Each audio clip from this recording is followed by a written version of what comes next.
We've talked about the foundations of realism and music in previous lectures. Now let's talk about the poetry of painting.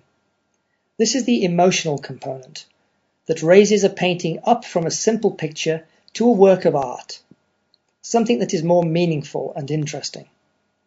Poetry is one of the key differences between fine art and decorative art.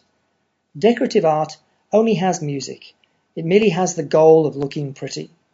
Fine art, on the other hand, leaves the viewer of your painting with some kind of feeling or emotion. Your painting needs to have a concept.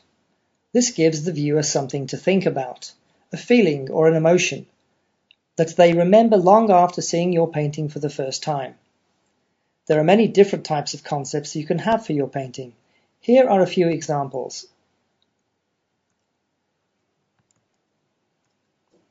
This painting, The Birth of Venus by Botticelli, represents a story.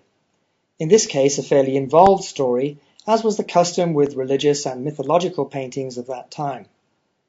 The birth of Venus represents the moment when the Roman goddess Venus was born. According to classical mythology, Venus emerged fully grown from the sea.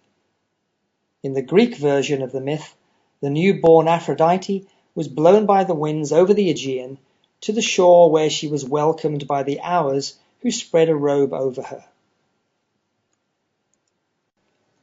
The story does not have to be so involved. It might be a small picture of daily life. In this painting, the artist focused on the cozy, intimate feeling of an evening's musical entertainment. In this painting, the Italian painter Giovanni Battista Gauli, known as Bocciccio, captured the tenderness of an old man's feeling for a child. Paintings that communicate emotions have strong poetry.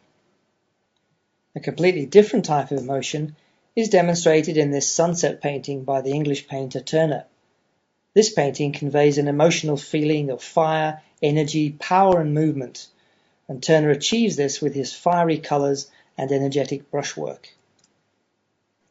In this seascape, my focus was on capturing the energy of the waves and the swirling ocean.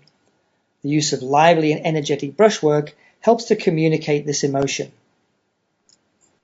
And in complete contrast, here I was focusing on the calm, contemplative mood of a small lake at sunset. And I've emphasized this feeling by using smooth and quiet brushstrokes.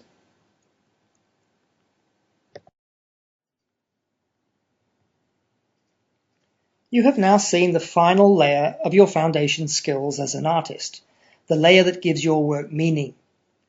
But remember that to reach this level in your painting, you need to have built for yourself a solid foundation of process, realism, and music. Without this foundation, your painting cannot succeed at this level, just as a building will eventually fall down unless it has a strong foundation.